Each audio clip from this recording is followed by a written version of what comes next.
Bueno, pues hoy vengo a calentaros la cabeza otra vez con una de esas series locas que me gustan y que me apasionan y que también está en mi top 5. El otro día hablaba de la de Ted Lasso, que está ahí, también en el Olimpo de mis grandes series, y en este caso es The Umbrella Academy. ¡Wow! Vaya serie. Hace unos días terminé de ver la última temporada, que ya se sabe que es la última de la serie, y la verdad es que me dejó con una lagrimita en los ojos porque voy a echar mucho de menos a algunos de los personajes de la serie y sobre todo voy a echar de menos a su guionista, porque una de las series más locas e irreverente que he visto. Creo que es lo que más me gusta de la serie, que muchas veces me quedaba delante de la pantalla con la boca abierta diciendo no ha podido pasar esto. O sea, no. Es que incluso en algunos episodios directamente juegan contigo y con tu tiempo incluso.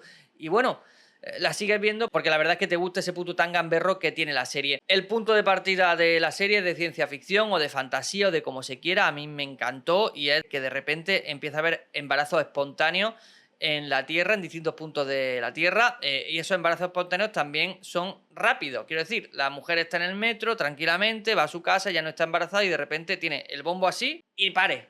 Directamente, en el mismo instante, en los mismos segundos, en 10 segundos se quedan embarazadas, le crece la barriga y paren. Y hay un señor que se dedica a comprar a algunos de esos niños que tienen habilidades especiales, creando como una especie de vengadores de pacotilla, porque son todos hermanos, adolescentes, que tienen sus problemas de adolescentes, que van creciendo, ya cuando la serie empieza a entrar en materia ya son prácticamente adultos, no es una serie para adolescentes, es una serie para frikis como yo, que les gusten la historia de fantasía, de ciencia ficción y que les gusta que jueguen con sus sentimientos, con su tiempo, ya digo, y un poco con que le hagan gamberradas como espectador. A partir de ahí, estos 5 chicos parecen estar condenados a tener que salvar el mundo del apocalipsis una y otra vez. Son presos de salvar el planeta Tierra y no saben cómo escapar de ahí. Cada vez que lo salvan, generan un nuevo conflicto que va a dar con el fin de la Tierra. De hecho, si yo fuera uno de esos personajes, ya habría aceptado el apocalipsis como algo rutinario de mi vida. ¡Oh, mira! Otro apocalipsis. Vamos a evitarlo. En serio, hay muchos motivos por los que terminar viendo The Umbrella Academy y tragarse sus 4 temporadas, además de porque es irreverente, como ya he dicho, y por su argumento que es especial y diferente también por los actores. Hay algunos actores en el elenco que sobran directamente, pero hay otro que te va a enamorar de ellos y va a estar deseando ver un episodio tras otro para pasar tiempo junto a ellos. Hablo sobre todo y en primer lugar de Aidan Gallagher. El actor que interpreta a número 5 consigue construir un personaje que te crees y que es totalmente diferente, que es inteligente, pero a la misma vez tiene una parte cándida, que no sabe si pasa de todo, no pasa de nada, es un gran nihilista, pero al mismo tiempo tiene la clave de todo, en fin.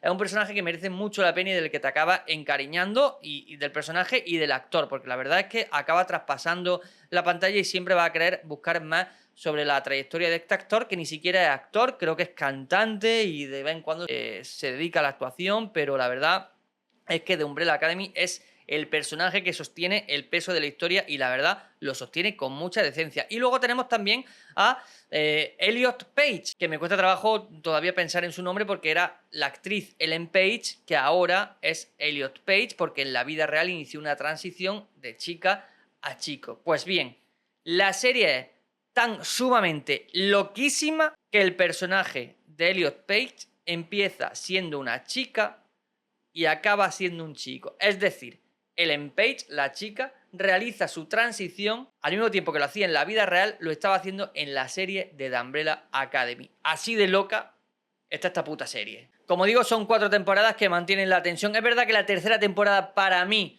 baja bastante, la temporada en la que están en el hotel es un poco loca, yo creo que se flipan demasiado con los efectos visuales porque ya la serie tenía más presupuesto, en fin, es un poco más loca. Robert Sheehan, que interpreta a Klaus. Para mí Klaus es otro personaje que lleva mucho peso en la serie, que está muy loco, que además en la última temporada te dan una sorpresa porque hay un giro ahí muy especial y que te flipa también y te enamora. Creo que es mi personaje favorito con número 5 ahí. Y luego está Tom Hopper, que interpreta al personaje de Luther, que te despierta mucha ternura por lo que ha vivido, por cómo es, por su vida también en la última temporada, con lo irreverente que es la serie, te pegan una sorpresa con el personaje bastante increíble. O toda la serie, o sea, no estoy haciendo ningún spoiler. Realmente del primer episodio hasta el último de la serie hay sorpresas por todos lados y juegan con los personajes, con las personalidades, con la vida, con lo que ocurre, con viaje en el tiempo. Es como si metes todo eso, irreverencia, viaje en el tiempo, cosas mágicas, personajes muy extremos y muy angulosos, los metes en un cóctel, los agitas y sale una mierda pastosa que no te puedes despegar, que dices, ¿realmente me está gustando esta serie o solo es adrenalina porque no sé lo que va a pasar y no sé con qué mierda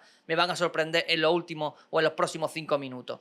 Eso es The Umbrella Academy, yo creo. Yo creo que es la mejor definición de Umbrella Academy. Y luego están los villanos. En la primera temporada hay dos agentes que buscan a nuestros protagonistas que son increíbles y que han generado además un estilo visual. En la última también son súper originales, increíbles, me han gustado mucho, que no puedo contar nada, no quiero hacer spoiler, pero así que los villanos también son especiales, no son los típicos villanos malignos que van, que sí que son malos, pero que tienen su punto. Tenéis que ver la serie, no puedo contar mucho para verlo y comprobarlo por vosotros mismos. En resumen, The Umbrella Academy es tu serie si te gusta el caos, lo gamberro, los guiones hechos por gente que parece que está bajo el efecto de algo más que el café, pero que finalmente todo parece encajar. Y si estás buscando una serie que sea de superhéroes, pero que no se tome muy en serio a sí misma ni a ti como espectador, esta es tu serie. Por aquí te dejo un vídeo por si quieres continuar viéndome y nos vemos, chao.